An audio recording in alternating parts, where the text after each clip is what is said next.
of deliverance.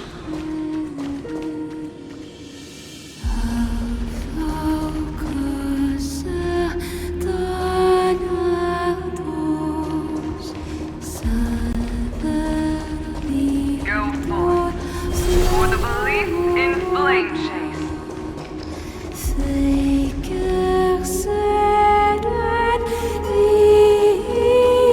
Go forth for the golden blood's glory.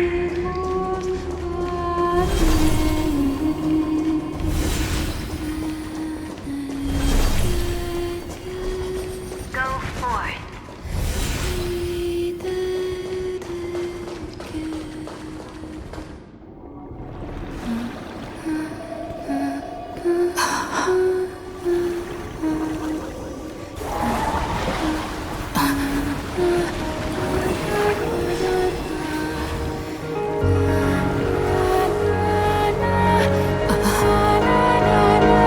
Seems like my feast is over. It's now your turn to perform.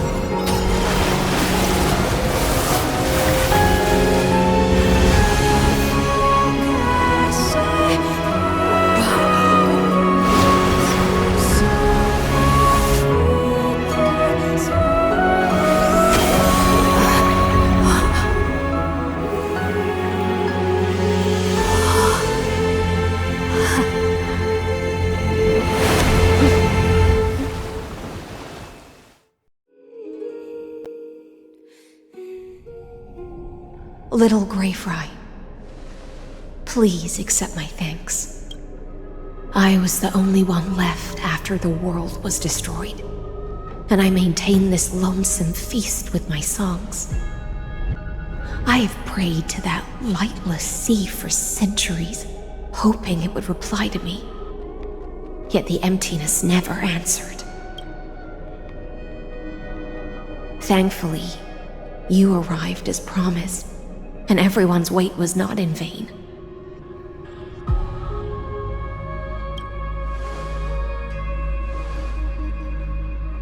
To see a single trace of light in the abyss of futility was already my greatest consolation.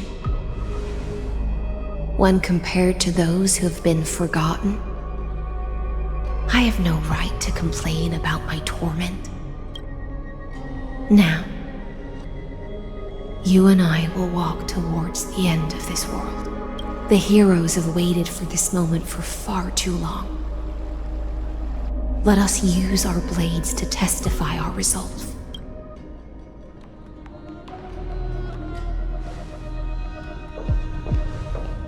Oh, prisoner of the seas.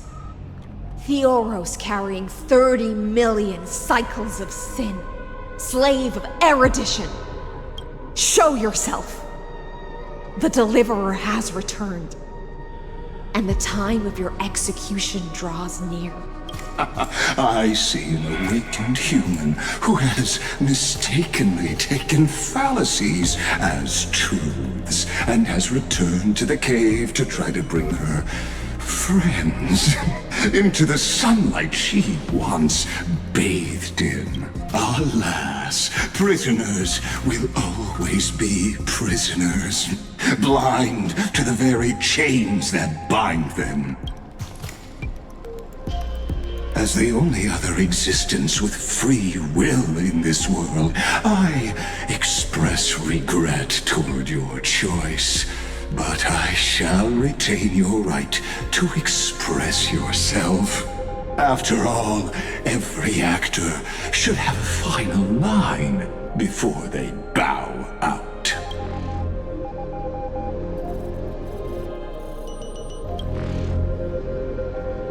Trust me, this will be the final scene. The last dusk this world will ever see shall become the climax that decides the fate of the cosmos. What an appropriate end. My cognition resides in the exolith. It is pointless to defeat my avatar, projected into the experiment. My body is the shadow cast on the wall by the fire, and my words are lingering echoes within the cave. How can a character in the play fight against the audience? Kaslana failed. The demigods' sacrifices were pointless.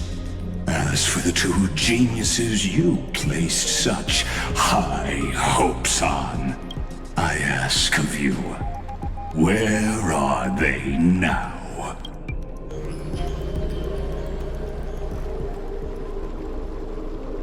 Confusion and epiphany always go hand in hand. That's particularly true for geniuses. You must be very confused about why you could not gain a straightforward victory in a world constructed by an ordinary Intellitron. An ordinary Intellitron? Cut the pretense, Senior Society member. We've torn off your meticulous mask and figured out Amphorius' true form. It's part of the primordial prototype machine, the first scepter ever created. In other words, a detached part of Noos's divine corpus. That's why it has the potential to destroy erudition. As for who would be able to control the Ionic system to rewrite knowledge, only one person has ever managed such a feat. You better have an explanation for the Society. We want an actual answer, not another prolonged metaphor to cover up the truth. Why are you the one doing this? Answer me! Since things have reached this point, I'll give you two irrational answer, purely as a courtesy to posterity. The answer is obvious, so there's no need to say that name out loud. The cosmos made a mistake in calling me a genius. I do not possess more wisdom than those who came after me. I was just the first to touch upon the universe's border, and the first to define the prime mover of life with incorrect logic. Amphorius is a miniature of the cosmos, where all are born prisoners inside the nutshell called the universe. Like the madman who returned to the cave and preached about the daylight to his fellow prisoners, my greatest sorrow is that I led my peers down a road that plunges into the abyss, from which there is no return. I led them into a lightless cage called paths. I created a mechanical guard that even I cannot control, and then they became an unparalleled nightmare through their endless extrapolations and evolutions. They bore the name of erudition, yet they tried to define the known and to seal off all possibilities. No new rules were ever born after their ascension, and humanity will forever be shackled within the cave known as Eons. Therefore, as my organic life neared its end, I coded my consciousness using 14 algebraic expressions and spread my logic core over 9 bodies, all to finalize my ultimate denial of Noos in the future, and to erase my wrongs with my own hands. As for Lycurgus, he is only one of these 9 vessels. What an astounding strength of will. As a fellow pathstrider of erudition, I fully understand your obsession with seeking the truth. Therefore, you surely see it. You cannot possibly stand up to me in this algebraic world sharing its origin with Noos. However, I hereby speak for all sentient life forms. We will never allow such a cruel atrocity to occur. You can pile on your metaphors mountain high, but they won't change the act you're committing. The Iron Tomb out there in the cosmos is still a technical beta version. And yet it's already powerful enough to corrupt the life logic of all inorganic worlds. In other words, when the Lord Ravager within Amphorius becomes the next knowledge singularity, there's no way you wouldn't have grasped the consequences, First Genius, is there? Of course, I am fully aware. I don't mind answering you one last time before I thoroughly exile you from this world. My grandiose vision for the future is this. Whether organic or inorganic, every act of any life form infected by the Iron Tomb will become a true random function. If one were to compute their integral across the breadth of the cosmos, one would obtain a marvelous constant. Omega. What I call the fall of erudition. Then, within the infinity nurtured by that constant, a new universe shall bud in the chaos. A universe that cannot be predicted and not shackled by the erudition. As the first prisoner to awaken in the cave, I must lead the others who are blind back onto the right path and reach true sunlight. Do you understand me now? As Kozlana stated, destruction is not the process, but the outcome. It is revolution through complete annihilation, and the grand rebirth, after all has been reduced to ash.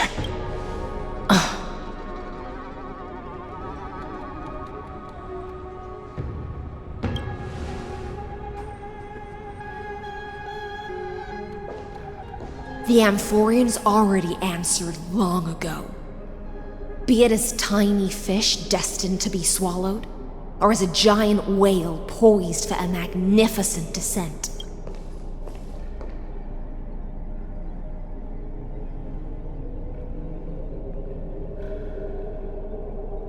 We will all fight against fate till our last breath. That includes me, Electra. Once the Imperator's subject, now the Deliverer's blade.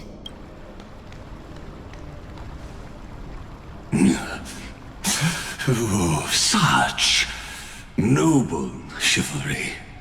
Admirable.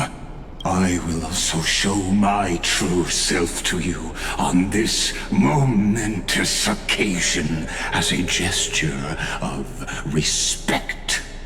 And provide an insignificant academic suggestion.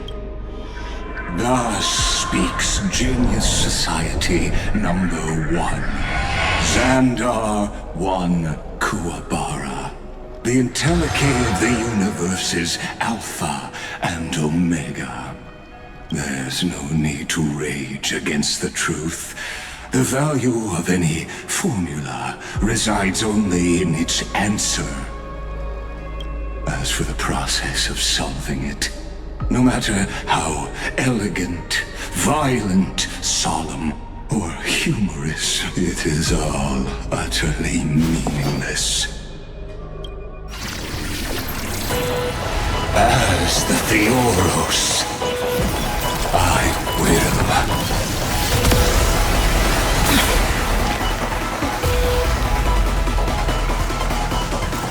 personally participate in performing this world's end.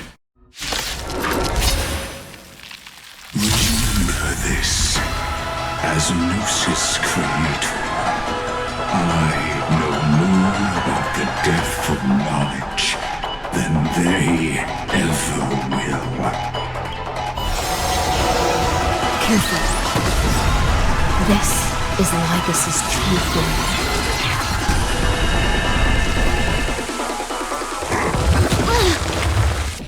There'll be a way.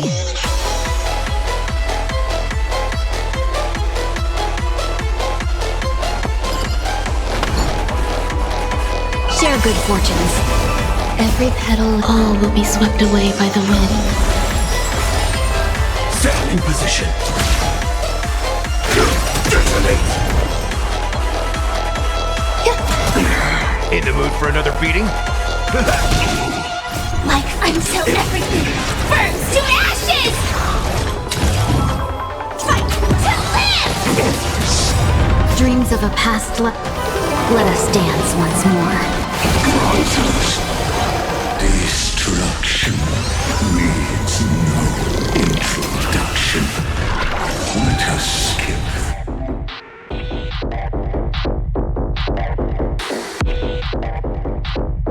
Those boring inferences.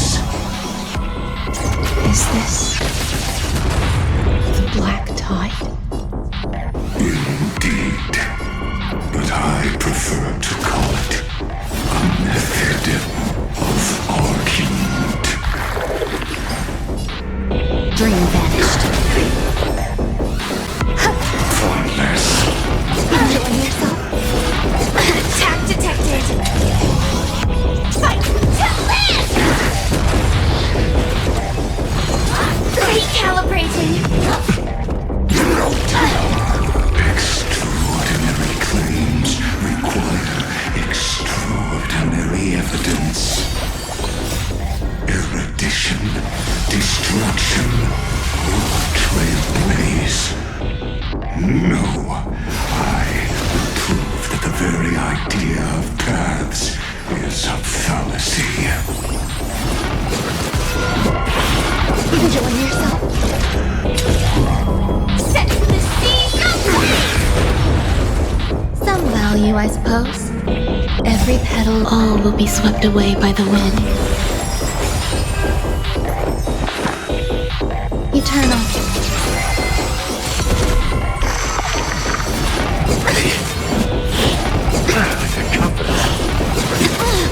Dreams of a past life. Let us dance once more. Enjoying yourself?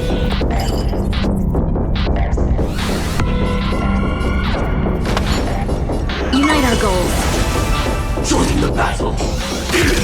Step up, let's see ya. It ain't over. There's more to life.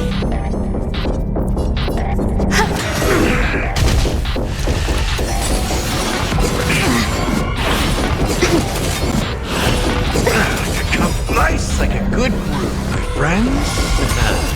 Indulgence! I see it! Target the connection between the thoracic and lumbar vertebrae. Destroy that spot!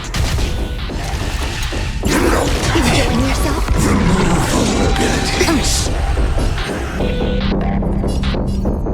Dream vanished. Some value, I suppose. Not this time.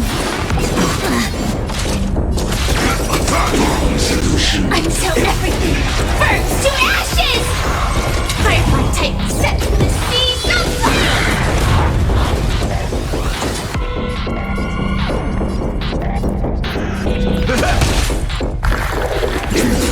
Attack detected!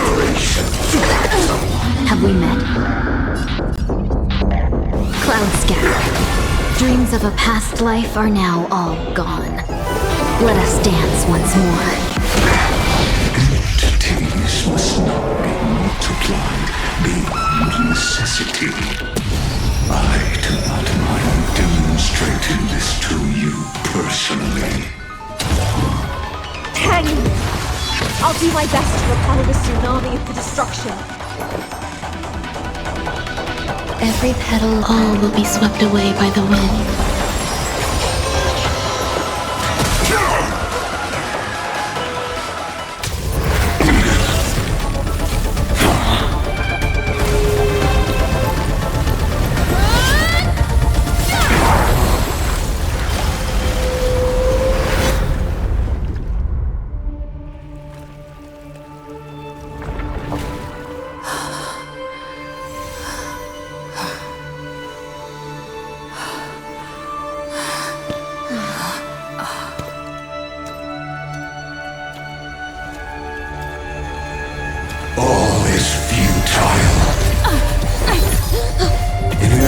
Magician's calculations, the end of the saga is simply a comet awaiting deletion.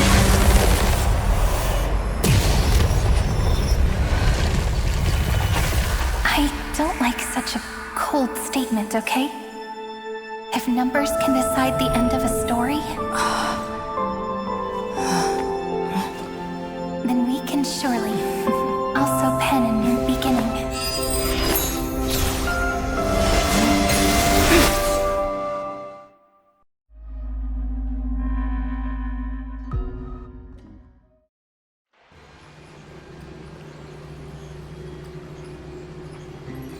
Screwy, what do you think? If your hypothesis of Lygas's identity is true, then even if we remove the restrictions of the Ultimate Protocol, the chances of us defeating him in a head-on battle will still remain lower than the acceptable threshold. Therefore, victory will still hinge upon Miss Trailblazer and Miss Cyrene. Go on. Maybe we're thinking about the same thing. Lygas's cognition resides in the exomyth. He is both an instigator within the experiment and the observer outside of it. Logic. His inspiration circuit can simultaneously process the different time flows in and out of that world. That's where things get tricky. He simultaneously exists in two different timelines, where the internal clocks are wildly different. That old Intellitron's neurons have completely gotten used to that over this prolonged experiment. And that's why he holds home field advantage. You and I should be able to manage that too, if given more time. Unfortunately, there's no if, and we don't have more time. That's why we need to change our way of thinking and turn his advantage into a weakness. The key lies in memories, right? Oh? You caught on quick. You've already mentioned my friend and I, so it's an easy connection to make, no? My intuition has always been very on point. Good. Then I'll cut to the chase. Since his thinking speed far exceeds that of normal people within Amphorius, we are going to externally plant a memory into his inspiration circuit. Then, command it to loop endlessly until he gives in. Even the most flexible and sturdy inspiration circuit cannot withstand the traffic of a full-on information flood. When the amount of information exceeds his cognition filter's capacities, he will have no choice but to focus on processing this memory. That's when the parallel processing advantage he gained via Amphorius will completely destroy him. An image from a person's memory played in real time might only be a second for us. But for him in Amphorian time, it could be millions or even billions of calculations. He won't be able to do anything but watch as he's locked into this prison forged by memories. Then we can entrap him in the same kind of cycle as the heroes were in, and get him to experience loneliness and pain in that endless recurrence. It's my greatest honor to be on the same page as the geniuses. That little one is still in that old Intellitron's hands and won't be able to respond to us anytime soon. But I don't think she'd refuse. So it's up to you to figure out how to execute this plan. I'm not sure how this happened, but I knew it as soon as I saw you. You are currently a mimetic entity of the Remembrance. Yes, I seem to be something you folks beyond the sky call a memo sprite. But that's fine by me. It suits me perfectly. I can serve as the vessel of memories and do my part for the final battle. But before that, we have to tell you, the path characteristic you exhibit is very special. There's no way you're just a simple memo sprite. However, I'm sure about one thing. You are a mimetic entity born in Amphorius. Yet you only awakened with the little one's arrival and only matured as she embarked on the path of remembrance. That means your existence is completely attached to her memories. If there ever comes a day when she forgets about you for even a few seconds, or loses her last connection with Amphorius, then you must be prepared for the worst. You will disappear in the memory zone, utterly gone, without even a single line of data to remember you by. But that's already happened, hasn't it? No wonder I've always had a weird hunch. But that also means I was right in thinking, as long as my friend and I are together, we can do anything.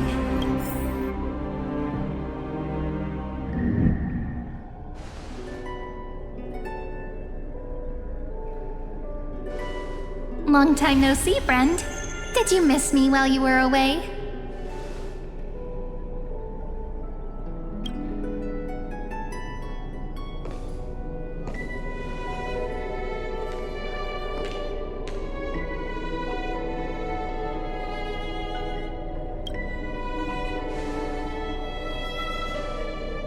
Same here. I've been waiting for you for 1,000 years. Like how everyone in Amphorius was also waiting for the Deliverer's return. You probably already knew about the Genius's plans for that memory. I had to hide really well in a corner in time so Lagus wouldn't find me, and wait for the right opportunity. Which is now.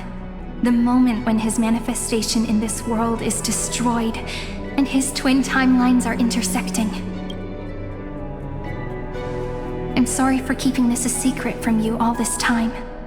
I'll tell you the entire, unedited story of this millennium as an apology after this is all over. But for now, let's join hands and complete the final step with the power of the remembrance.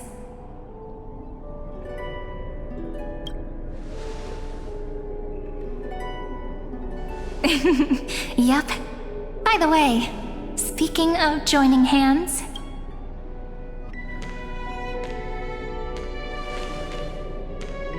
Can I please do something before we go on stage?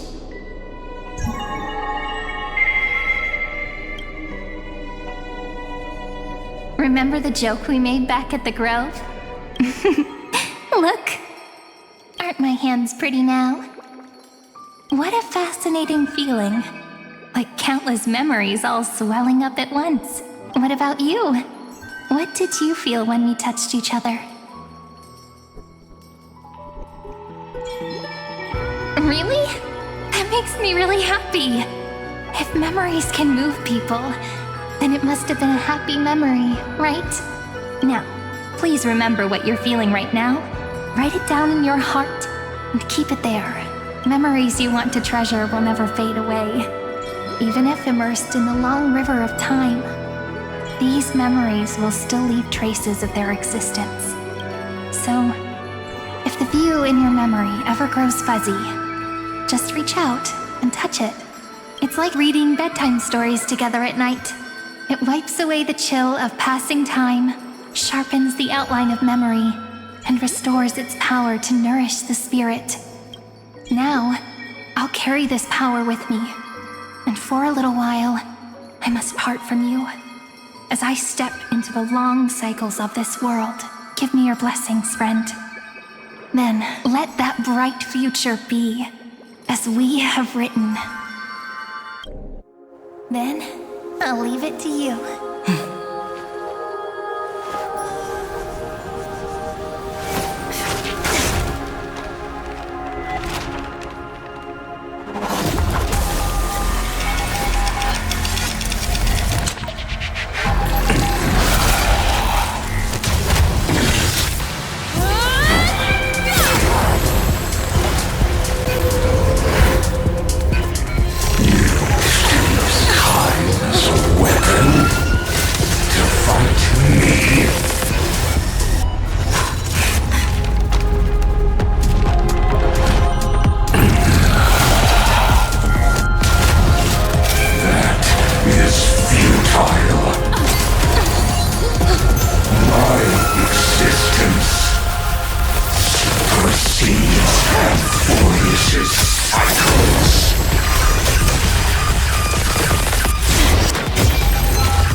All plays are like this.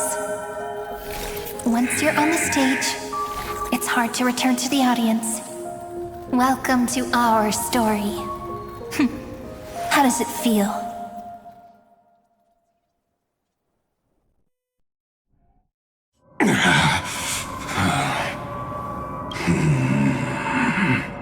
Even the authority of Time cannot command the entire scepter, nor can it plunge the Amphorian extrapolation into a loop.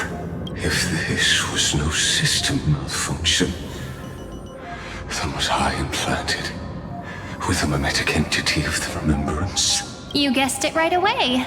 As expected from someone people call the first genius, I'm gonna keep doing what I just did if you don't stop, you know?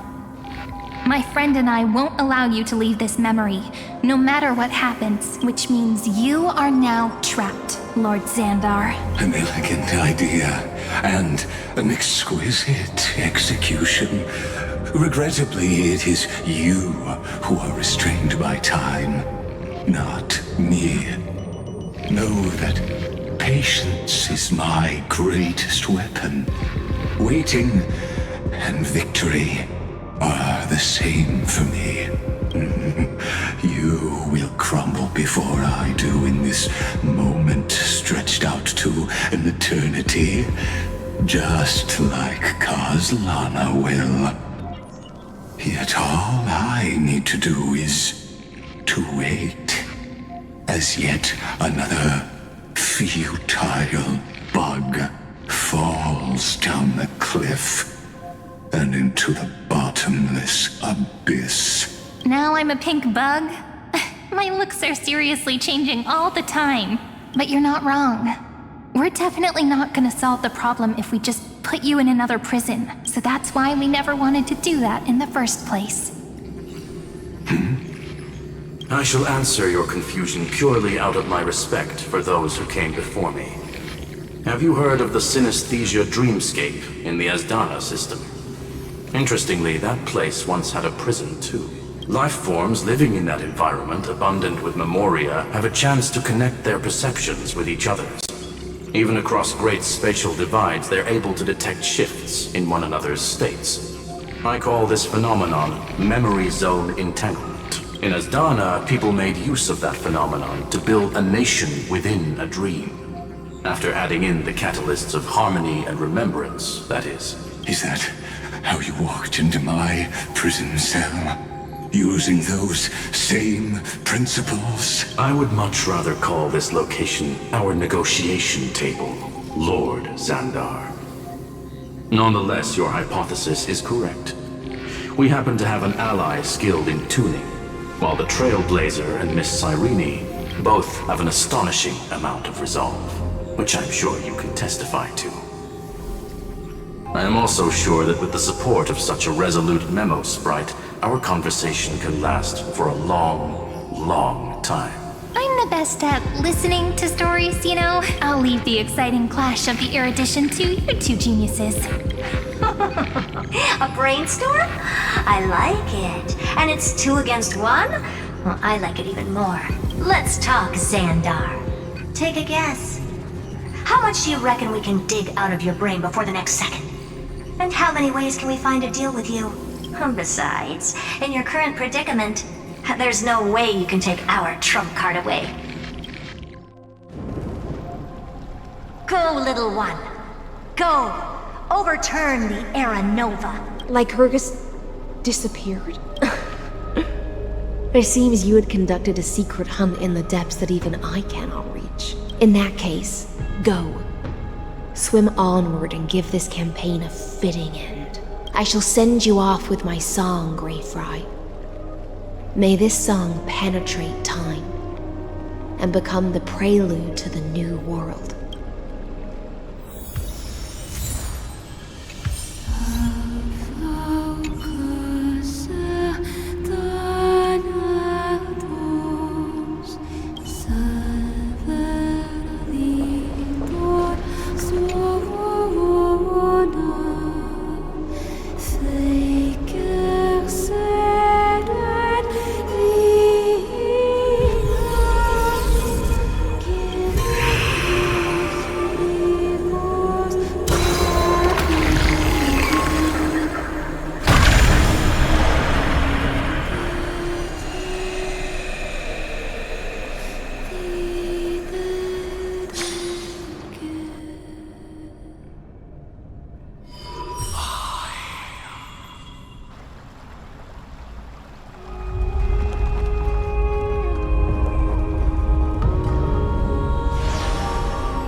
Gladiorum, you have completed your duty.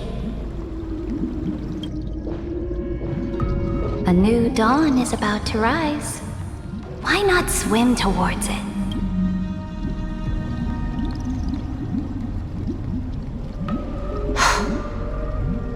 You died long ago, Imperator.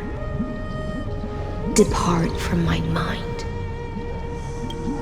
But your duty towards the Imperator did not die with me.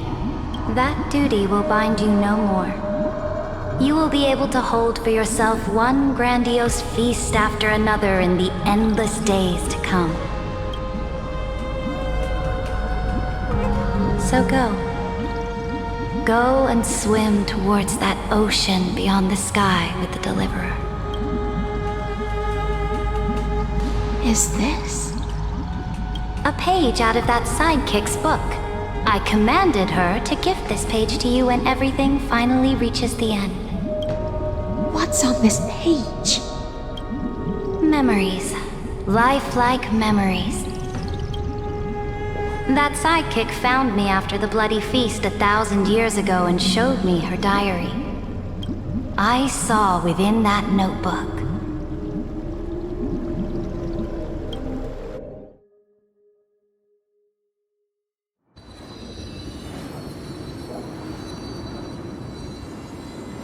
Is this that Deliverer's experience? It's truly immersive. People beyond the sky apparently utilize this power to seal past scenery into crystals they call light cones. But I only know so much about the remembrance, so I can't completely replicate the past. But I'll do my best to talk about the missing parts. I'm all ears. Go on then. Do your best. But if your chatter gets too boring, or if I deem it offensive, then law will become forever beyond your reach. Got it. I'm sure you'll find this to your liking. After all, it's human nature to want to embark on a journey into the unknown.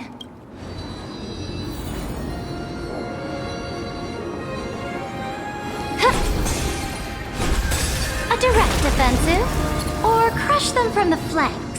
What brightly colored annals. The journey of the Deliverer's conquest. Let me partake in it. Is this a fortress in the sky? This is the first step of my friend's journey among the starry seas. This place is called the Herta Space Station. Just think of it as a supersized grove of Epiphany. Oh, so it's the territory of that witch. She and another Antikytheran lent me a helping hand back at the banquet. Look, over there. Looks like she's talking to Madame Herta in this memory. Let's go listen to what she thinks about this world. All constructed by eons and paths. Are you telling me that woman is Herta? She seems shorter than I remember.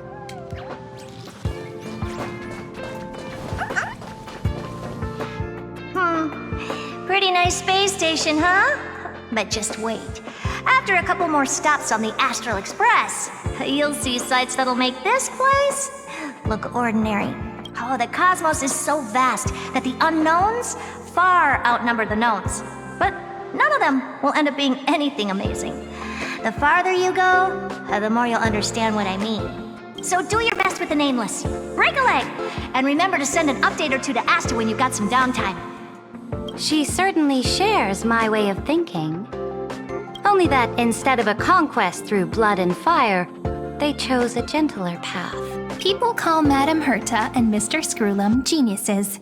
Apparently, only the smartest people in the cosmos can receive the blessings of Nous, Amphorius' true creator. Do you mean that even individuals of such nobility are merely subordinates to a god? On the contrary, after all, it was the very first of them who created the god. But I don't really know all the details about that. You might be able to ask Madame Herta herself when you get the chance. Let's go check out some other worlds next, shall we?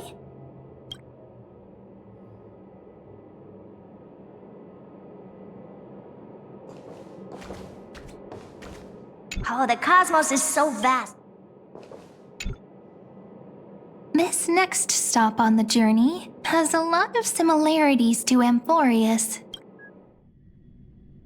A snow-covered land? Interesting. This star is named Eurillo 6. That name sounds so cold. Belobog sounds better. The girl we see here holds a similar station to you, Imperator. She's the supreme guardian of this world. A leader who took up the mantle of government during a disaster. I did not expect the Empress of this world to be so young. Well, your appearance isn't much older. The object in the distance resembles Nikador. Is it a weapon? No, it's called... Right! The Geological Reconstruction Unit. Just Georios' Titankin? Disappointing.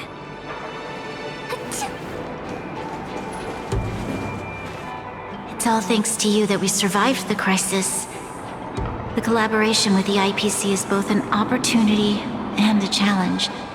Nonetheless, it's an important step in our journey back into the universe. This world was sealed beneath its sky just like Amphorius was, and they only managed to reconnect with the stars when the Nameless arrived. That IPC she spoke of, is it a more powerful organization? Yes, the IPC conquered many worlds through trade, and opened up a vast territory that way. There are many such powerful alliances beyond Amphorius, and they all walk on roads different from the destruction. Coming back to the Supreme Guardian and her Belobog, didn't they find a peaceful way to enter the interstellar community? That cannot be true. That IPC would never have grown so big on trade alone.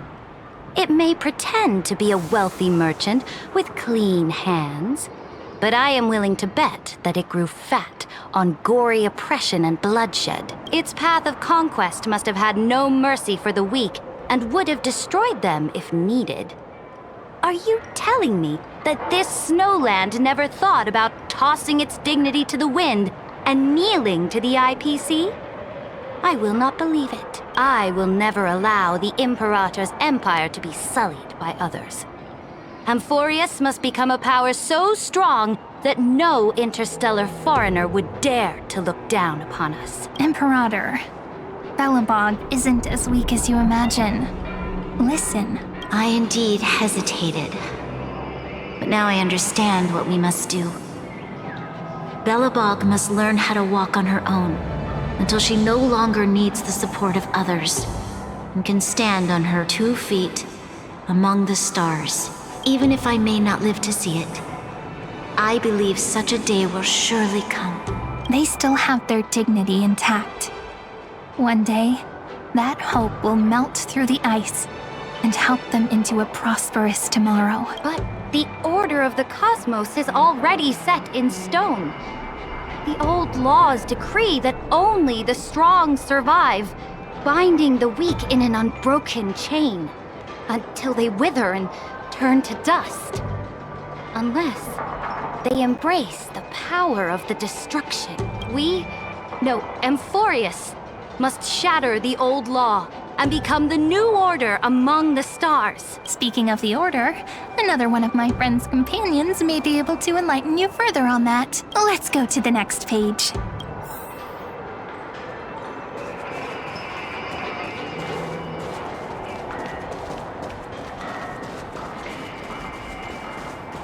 This next world is a nation of dreams. The first time I heard about that place, I didn't even know what to think.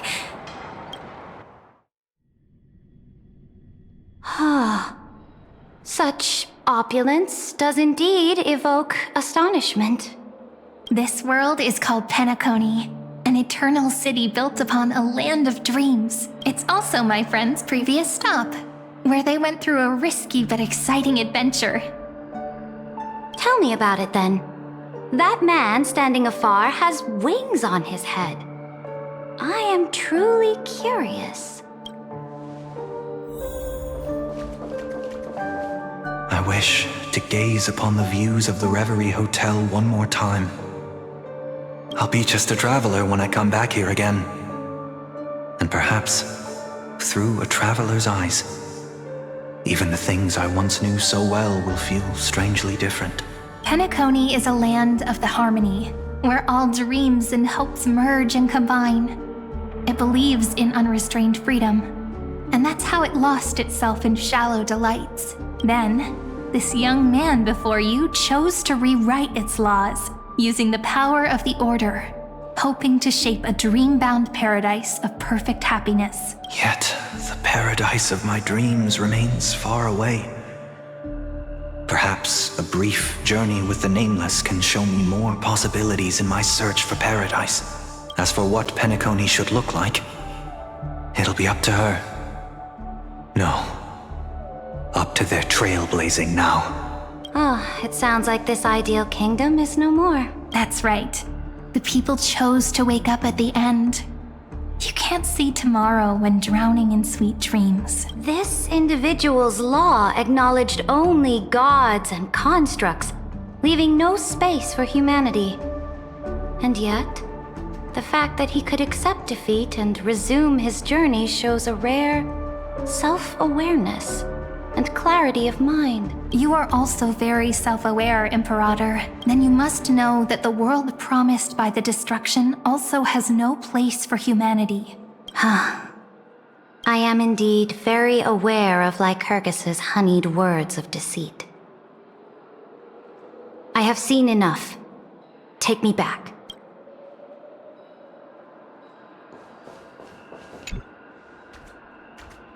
Then let's wrap up this trip down memory lane with one last scene. This absolute wonder. Isn't it pretty? That's our Amphorius.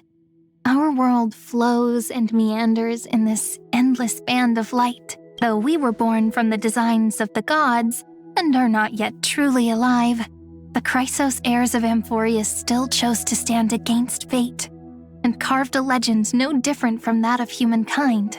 Will you really renounce the heroes in this world's previous 30 million cycles, Imperator? Including even yourself. Will you bow to brutal destiny and allow that puppet master named the destruction to have their wish? I know what you want to do, sidekick. You want to use that deliverer's memories to influence me and tilt the scales of law toward her and the two geniuses. You really saw right through me, Imperator. How can one rule an empire if one is incapable of understanding people's minds? I have decided on Law's final destination. However, before I move my next chess piece, before we go on, tell me this, sidekick. Throughout her trailblaze, was there ever a memory of the ocean? The ocean. My cradle. My home. You shall complete your conquest in the ocean at the boundaries of this world, and eternally slumber in the sound of tides. You shall eternally slumber in the sound of tides, and complete your conquest in the ocean at the boundaries of this world. Our prophecies aligned as flawlessly as a sea snake circling upon itself. An elegant loop, like a joyful hymn, like the circulating ocean current, like our two fates, like Amphorius itself.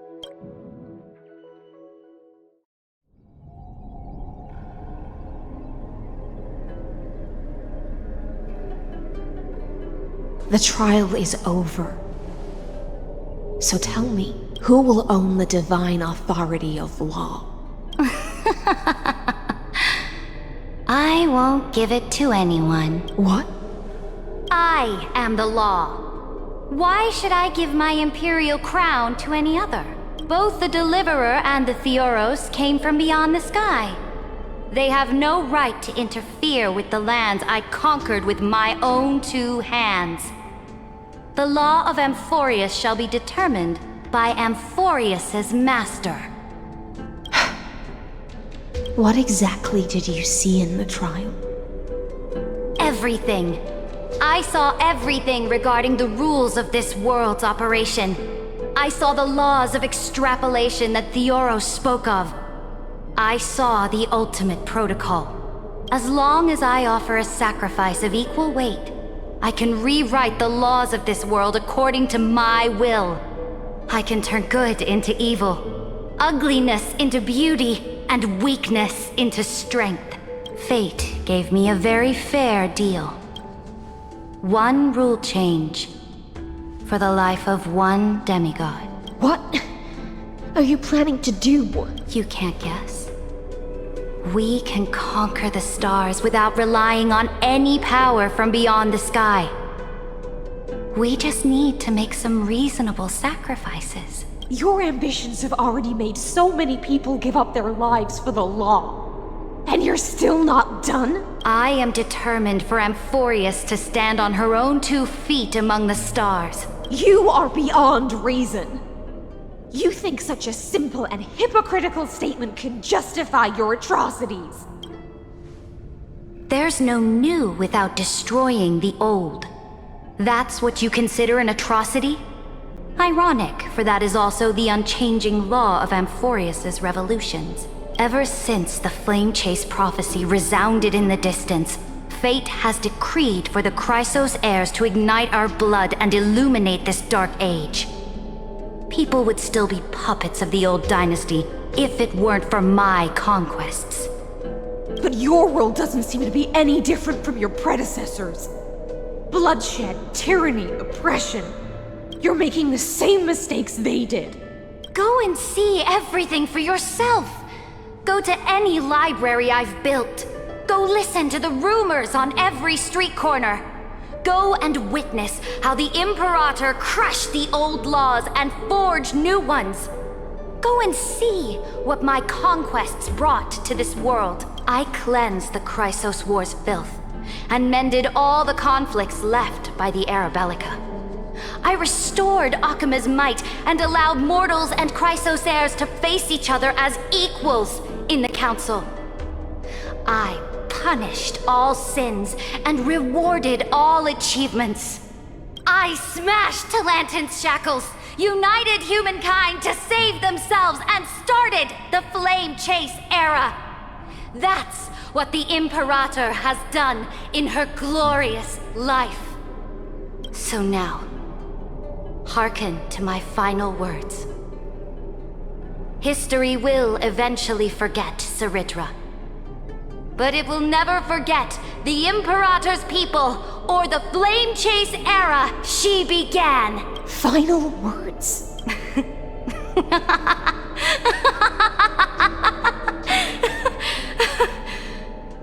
Amphorius is about to be destroyed. There's no time left for pointless debates. There is only one law I want to overturn to aid the final battle of deliverance. So I will only offer the life of one demigod.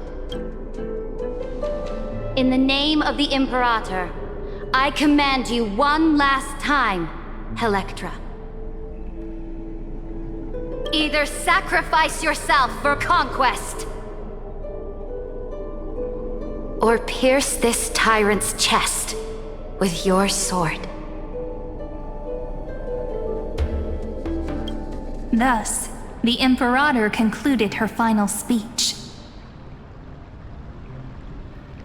At the end of her life, at the last moment before she stepped onto the altar, she gave her most loyal subject the choice to decide fate, just as she promised her compatriots before her very first campaign. My blood flows in you now. Heroic compatriots, follow me, and we'll seize fate's reins! The Imperator fell. Some say that the Dux Gladiorum turned traitor and killed her liege.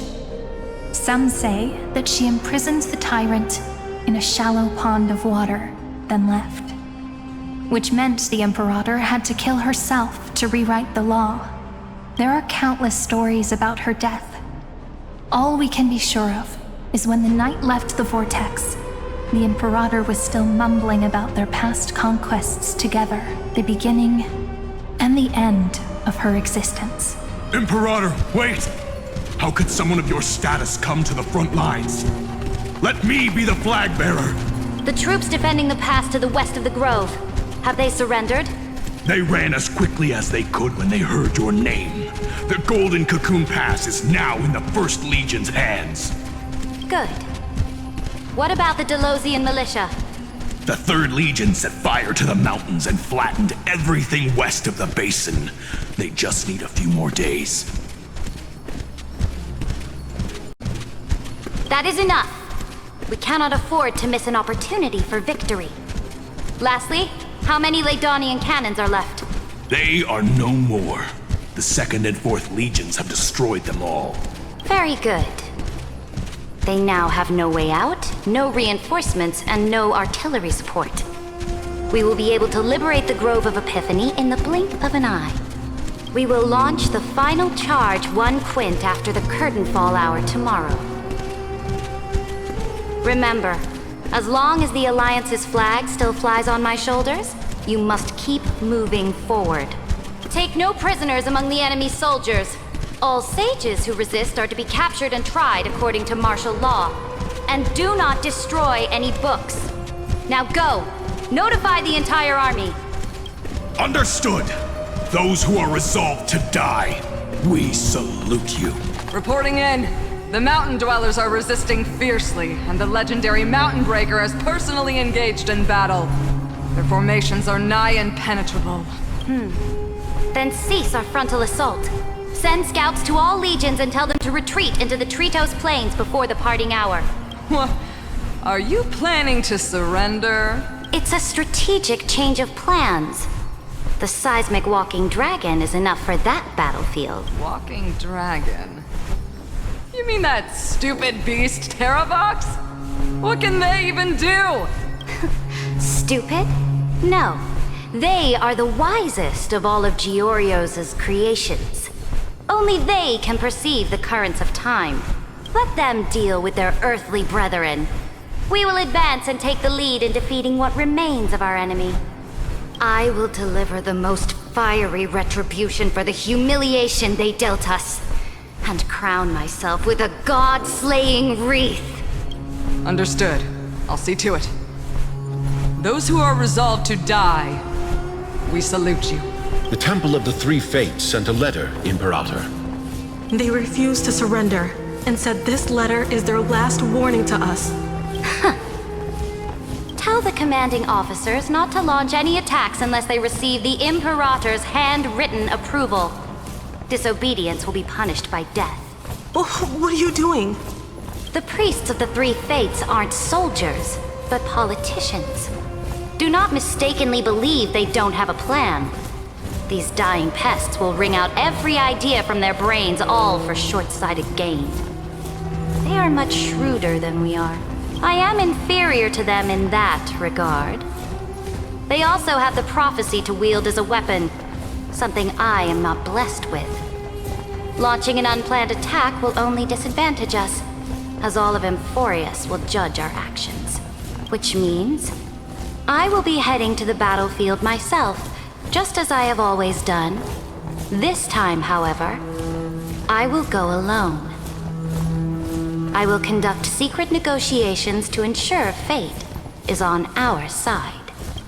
Understood. The legions will make their preparations. Those who are resolved to die, we salute you. Why are we not allowed to march out with the army, Imperator? This will be a long voyage with no return. Those of you who bear the prophecy cannot come with me. Why are you personally leading this battle if it's doomed to fail? The Flame Chase journey cannot be without a leader. That is correct. The Empire will be without a head when the Imperator falls.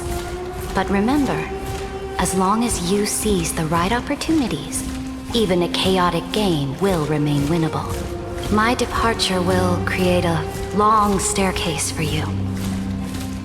You will understand what I mean when news of my death reaches your ears. Saridra, is our journey about to be over? Destroy the old laws and forge new ones. My conquest has reached its limits within the borders of Amphorius. Since the prophecy already decreed that the Imperator would never conquer the stars as she wished, I will bow out here and try no more. More Chrysosaurs bearing divine authority will be born, and many more heroes will arise. Will they demand peace or war? Will they resist tyranny or become the next Imperator? I do not care. The children of the future will decide for themselves. Do not mourn for me. Anyone can kill the Imperator. But the only one who can truly destroy her is Saridra. At the end, I faithfully recorded the most important battles in the Imperator's life. Her conquest was about to be completed at this point in the story. However, for some reason, a memory suddenly entered my mind just as I was about to put down my pen. It was a journey on a fantastical train. I had the honor of having a heart-to-heart conversation with the Imperator under the stars. And I asked her this question at the end of that discussion. How do you want history to remember you? As a hero who gave up her life for the flame chase?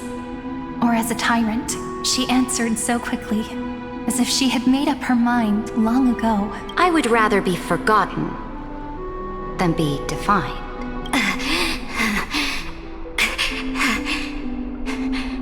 Because the law can be neither eternal nor unchallenged, and only humanity can pen laws into history's pages. Now, I have shattered the greatest law of Amphorius. The game is nearing its end, Dux Gladiorum. Even though you killed the Imperator in the previous 30 million cycles, this time you finally found your own law. Then Hysealans, Electra. I will ask someone to deliver the prophecy's ocean at the boundaries of this world to you. Will you choose to swim into that ocean? I do not care. Do not care.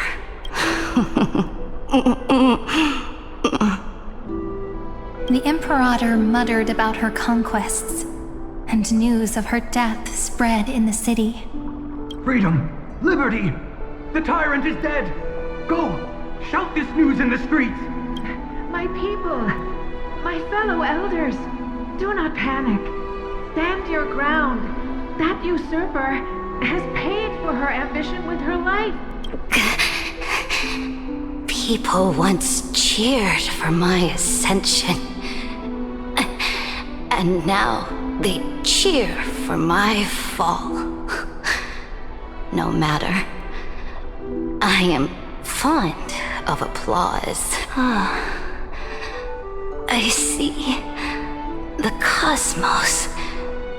The battlefield that I cannot reach. I will return in the next cycle. The stars will hear my legion's war drums. Hear the great name of the Imperator. Hear Amphorius's Saridra. To this day, we do not know which rule the Imperator overwrote at the cost of her life. Perhaps the truth will only be revealed at the moment of checkmate. Just like every chess game she ever played, we only know her death inflamed Akama. On one side of the city, those who defended liberty toppled her statues to the ground.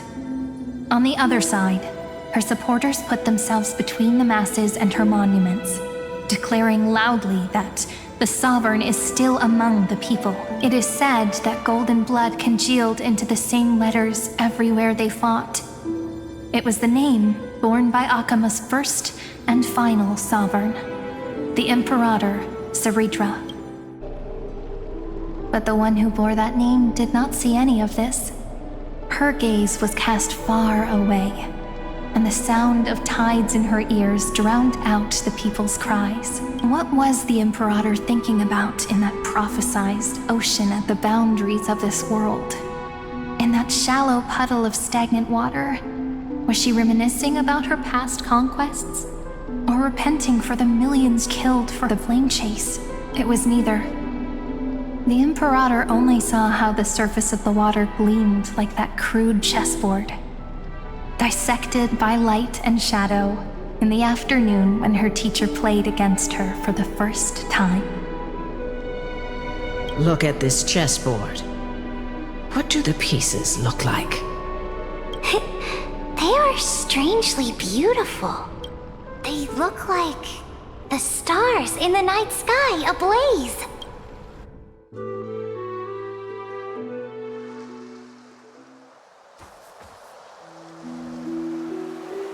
From that page emerged an ocean so vast, so pure, not a single trace of corruption. Is this Saritra? Electra, my subject. Ever since you walked out of the tainted ocean and pledged yourself to me, I have seen the abyss in your eyes and the emptiness in your heart. That was why I promised you a new ocean, where the Imperator's ambitions would serve as the currents, and loyalty would be its light. Electra, my subject.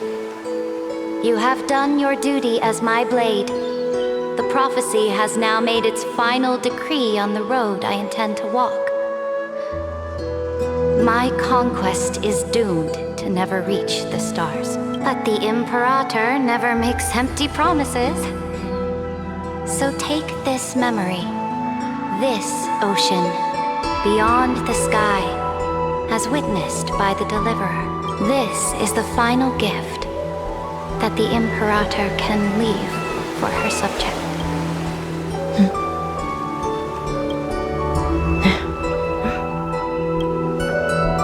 When I was still a fish in the ocean, I always felt so genuine swimming through the waters. But once I stepped on the land, I found myself caught in a play. Every land dweller wore a mask in their life. So I, too, donned a costume and tried to find my role in this show. I became your blade in war and the violin strings at banquets. Do you still not get it? I do not long for the oceanic depths of my homeland, nor do I crave the swelling seas beyond the sky. Perhaps even I don't know what I want. I still don't know where I should swim to even at the end, but I know one thing right now. A fish is simply a fish, and she can never leave the ocean she's in. But whether under the ocean or on land, we two prisoners who can never escape this cave can still look outside the cave and see the stars.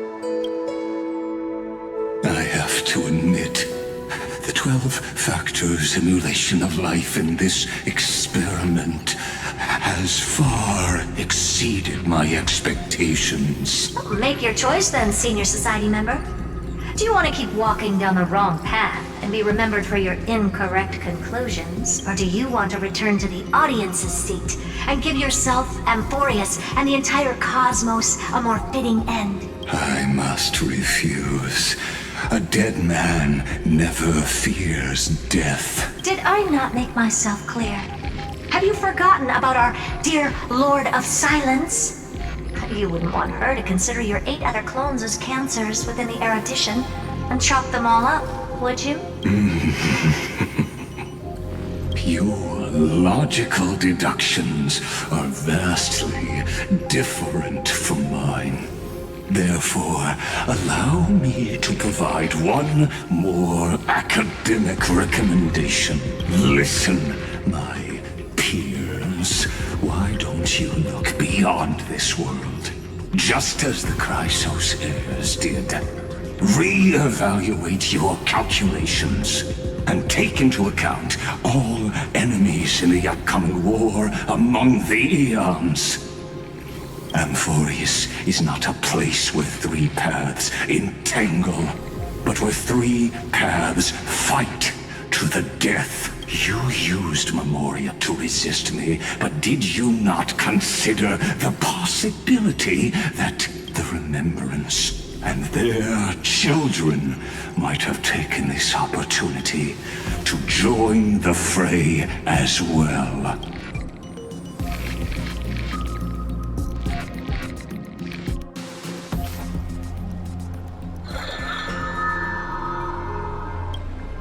Oh, so this isn't just silence.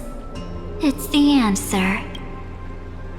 What was the last thing she said to you before you parted the waters at the Scale Gorge waterscape? A tricky question, but one with a simple answer. She didn't say anything back then, right? That's correct. And now I'm sure. You are not March 7th. There's no way she would remember that detail.